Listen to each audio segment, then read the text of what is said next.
में हम लोग क्लास 12 के हिंदी व्याकरण के बारे में पढ़ेंगे, जिसमें हम शब्द टॉपिक को इस वीडियो में क्लियर करने वाले हैं। क्लास 9 से लेकर के 12 क्लास के अगर शब्द से किसी भी प्रकार का कोई क्वेश्चन आपके एग्जाम में आता है तो आप 100% सारे प्रश्नों का उत्तर आप इस वीडियो को देखने के बाद दे देंगे। तो चलिए हम लोग देखते हैं सबसे पहले शब्द के बारे में। इसके पिछले वाले वीडियो में हम वर्ण के बारे में पढ़ा चुके हैं। सबसे पहले हम देखेंगे कि वर्णों या ध्वनियों के सार्थक मेल को शब्द कहते हैं। देखिए, जब वर्ण हो या फिर ध्वनि हो और उन दोनों को मिलाने से कोई अगर सही अर्थ निकलता है तो वही शब्द कहलाता है। जैसे किसी भी दो वर्ण को ले लीजिए और या दो से अधिक वर्ण ले लीजिए या फिर दो वर्ण ले लीजिए और उसको मिलाने से सही अर्थ निकलता है तो वो शब्द कहलाएगा। अगर सही अर्थ नहीं निकलेगा तो शब्द नहीं कहलाएगा। जैसे में हम यहाँ देखेंगे कि क प्लस प प्लस न, यानी इन तीनों वर्णों को हम मिलाएंगे क प न तो ये बन जाएगा कपन। क्या बन जाएगा? कपन। और कपन का कोई सही अर्थ होता नहीं है तो ये शब्द नहीं होगा। अगर वही बात करें कि गा प्लस य तो देखिए गा और य को मिलाने से क्या बन जाएगा? गाय। और गाय आप भी जानते हैं कि गाय एक जानवर का नाम है और इसका सही अर्थ निकल रहा है। तो इस प्रकार हम समझेंगे कि दो वर्ण या ध्वनियों को मिलाने से जब सही अर्थ निकले तो शब्द कहलाएगा और जब सही अर्थ नहीं निकले तो क्या कहलाएगा? शब्द नहीं कहलाएगा। चलिए फिर आगे देखते हैं। इसमें देखेंगे शब्द के बारे में। उत्पत्ति के दृष्टि से शब्द के चार भेद होते हैं। कितने? चार भेद होते हैं। किसके दृष्टि से? उत्पत्ति के दृष्टि से शब्द के चार भेद होते हैं, जिसमें पहला होता है तत्सम। पहला क्या होता है? तत्सम। दूसरा तद्भव, देशज और विदेशज।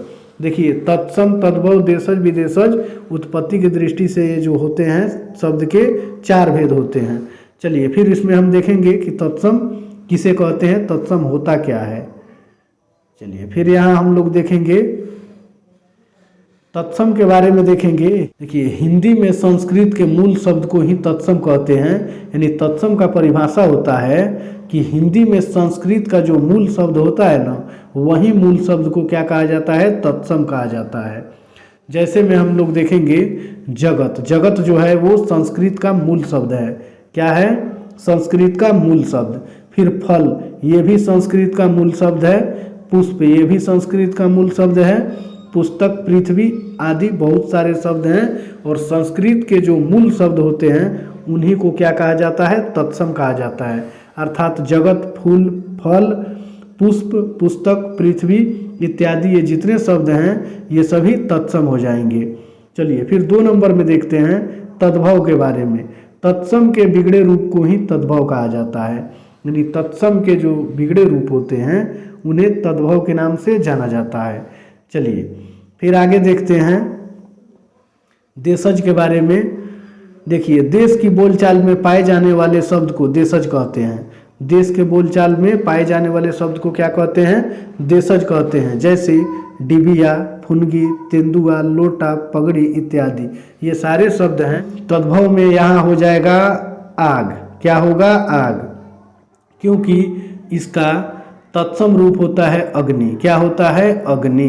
देखिए, अग्नि संस्कृत शब्द है। संस्कृत का मूल शब्द अग्नि है और अग्नि का बिगड़ा हुआ रूप क्या है? आग। तो आग क्या हो जाएगा? तद्भव हो जाएगा। चलिए फिर आगे वाला 4 नंबर देखते हैं। देखिए 4 नंबर में है विदेशज। यानी जिन शब्दों का जन्म विदेश में हुआ है उन्हें विदेशज कहते हैं। यानी जिन शब्दों का इस्तेमाल विदेश में किया जाता है और वहाँ के जो शब्द अपने देशों में बोले जाते हैं उन्हें ही विदेशज कहा जाता है। जैसे में अगर अंग्रेजी भाषा की बात करें तो अंग्रेजी भाषा में हॉस्पिटल है विदेशज शब्द। बुक होगा, टेबल होगा। हॉस्पिटल को अपने देश में अस्पताल बोला जाता है तो अस्पताल शब्द तो देशज हो जाएगा, लेकिन वहीं अस्पताल को अगर हॉस्पिटल बोला जाए तो हॉस्पिटल क्या होगा?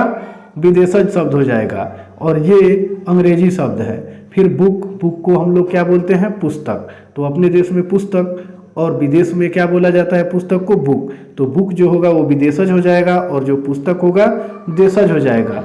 फिर टेबल है तो टेबल को हम लोग क्या बोलते हैं हिंदी में? मेज। हिंदी में नहीं, अपने देश में मेज बोलते हैं, और विदेशों में क्या बोला जाता है? टेबल बोला जाता है। तो टेबल विदेशज हो जाएगा और मेज क्या हो जाएगा? देशज हो जाएगा। फिर फारसी जो है वो भी विदेशी शब्द है, जिसके अंतर्गत फारसी में आराम आता है, आराम भी विदेशज हो जाएगा। अफसोस, किनारा, गिरोह, क्या है?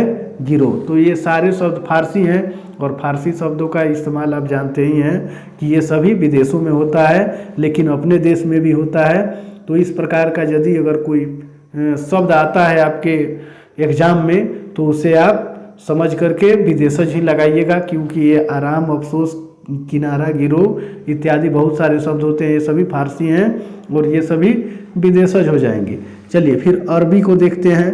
अरबी में असर, किस्मत, ख्याल, दुकान, मदद इत्यादि अनेक प्रकार के जो शब्द हैं वो अरबों में बोला जाता है, और अरब भी क्या है? विदेश है।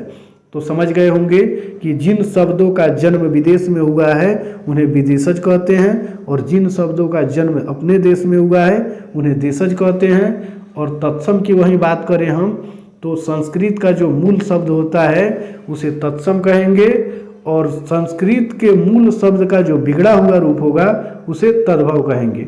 अगर वीडियो पसंद आया हो तो वीडियो को लाइक कीजिए, और चैनल को सब्सक्राइब करके अपने दोस्तों को भी शेयर कर दीजिए।